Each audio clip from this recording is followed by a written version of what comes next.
I'm Tom Scherer. I'm an extension agricultural engineer with North Dakota State University, and today we're going to be talking about sump pumps, sump pump installations, and why they're needed. The primary reason that sump pumps are important is that they are the first line of defense to keep water out of your basement, protect your possessions, also protect the foundation and the structural integrity of your house.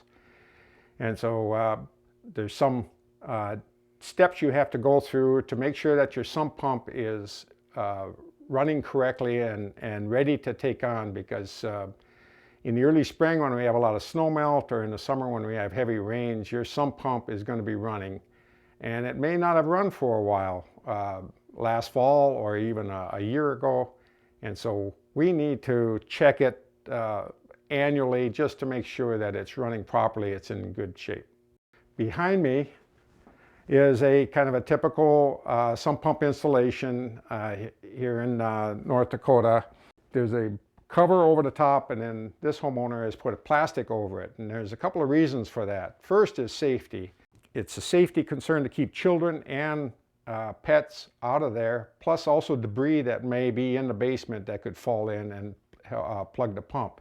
Second thing, in this case, the plastic is to reduce the evaporation and smells that might come into this finished basement.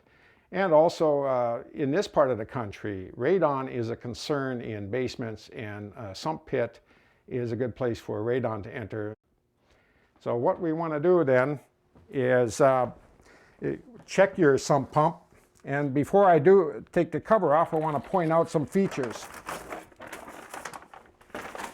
First, you notice a sump pump is driven electrically, and because it's in water, if you're working with it, you want to make sure that that circuit is protected with a ground fault interrupter, or GFI, somewhere on the circuit, so that if you're handling it, or there's a shock, it doesn't kill you. It trips the breaker on the GFI. Second thing is, this is the discharge pipe. As you can see, if I remove the cover,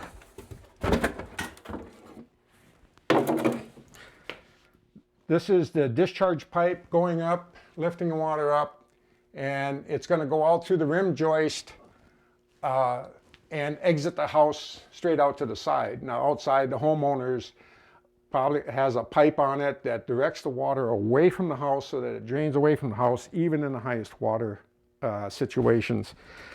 This is the sump, and of course that's the pump, and they call them sump pumps, but they sit in a sump, which is just a term for holding water. And as you can see right here, this is the drain tile where the water comes in from the footing drains from the outside of the house and pours into here. This part of the discharge piping is the check valve. And what a check valve does is only allows water to move one direction. In this case, it would move up the pipe. And there's a flap inside there. And so if water tries to flow back again, it holds it in the pipe. And that's important because you don't want the water that's trapped in your discharge pipe to flow back into the sump. It just adds to the amount of water flowing in and makes your pump run more frequently. You can also notice there's a very small amount of sediment there, but there's no other debris in there.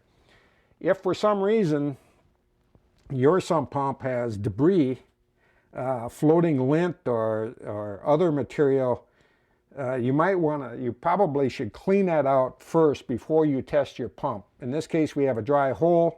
This pump hasn't run for a while, so we're going to put some water in it just to make sure that it's running properly. In this case, we have a garden hose, and we're going to run the water in there very slowly so we can observe the operation of the pump and the float, and to make sure that it's in working condition. You can also, if you don't have a hose available, you can use a 5-gallon pail of water and just pour the water in very slowly. So then we'll just slide this to the bottom and slowly add water to it. If you watch the operation float, you want it to be nice and smooth. You can see it moving, and as the water level comes up, it'll push the float up and turn the pump on. When the pump comes on, you want to listen to it very carefully. One of the main features of these pumps is that the switch is kind of the weak point of them. And so you want to make sure that when that switch trips, it trips and stays on. There's no hesitation. And then you want to listen to the operation of the pump. Make sure there's no squealing or any other noise to indicate that probably the bushings are not in proper working condition. This pump makes a nice smooth sound. There's no squealing or anything. Indicates it's in good working condition. But if it does make any unusual sounds, then you probably want to have a replacement pump on hand in the basement so you can be replaced very quickly. If you're going to check it this way, you'd like to do it twice just to make sure that everything runs properly and that it dewaters the sump as it's supposed to. And then we'll listen to it shut off to make sure that when it pumps it down, and you can hear that the check valve is also working. So you heard the check valve click. That means it's holding the water in the pipe and that's not flowing back into the sump. Another type of sump and pump operation is what we call seepage sumps. And we have one right here, and these can be almost any diameter, anywhere from, in this case, this is about a foot diameter, but they can be up to 18 inches diameter. And this one has a small amount of water at the bottom, and you can see some materials have fallen in here. If enough of that got in, it could pose a problem for getting sucked into the pump and preventing the pump from doing its job. But as you look real close, you'll see that there's no outside inlet. The only way water can get in is through these small holes here. It's not connected to any footing drains, and that's why we call it a seepage sump. In this case, we have a small diameter sump that's pretty deep, and so we have a small diameter pump. You can see the inlet where the water comes in, but most importantly, because it's a small diameter, this tethered on switch has a long travel distance. So when the pump does turn on, the water has to come up, as you can see, probably over a foot before it turns on. And so the pump runs for quite a while, which is good because the flow in a seepage sump, the flow is going to be much slower than in a standard sump where you're connected to some kind of an outside drainage system. When you have to buy a new sump pump or replace one, and you go to the hardware store, sometimes it can be very daunting to come to the display and see a wide variety of pumps with different connections and so forth. And we're going to show you some different types of pumps and explain some reasons why you might select one type over another, and look at the different connections to them and how they work, and hopefully it can give you a better idea when you go to the hardware store how to buy a replacement pump. Now, in front of me right here, you can see that we've got some pumps set up. First, I want to point out this is called a pedestal pump. It actually sits on a pedestal. It has the impeller, or the part in the pump that actually moves the water, is located down here. The inlets are here, and the discharge would come out here and rise up in a pipe. And then we have submersible pumps. And again, as the name implies, they are designed to be submerged in water. These are sealed pumps. Electric motors here. You can see very similar, same type of impeller here. In the intake, the water flows in through these screens right here. And these are fairly small openings, so they can get plugged if there's a lot of lint or other small floating material in the water. Same as these types. They're all very similar. What sets them apart is the float mechanism that turns the pump on and off. In this case, you can see it very clearly that the float is here. This would sit down in the water, and as the water rose, it would turn the pump on. Now you can see that this has about 10 inches of rise to it, and you could adjust it higher if you want to. That's a very desirable feature in some sumps because then it pumps out a lot more water. And as you can see, it drops down and shuts off again. On the submersible pumps, this type has a diaphragm switch, and the diaphragm's underneath here, and when the water level's here, it shuts off, and when the water level rises up to about right here, it would turn on. As you can see, that one has about 8 inches of travel, and there's no adjustment to it.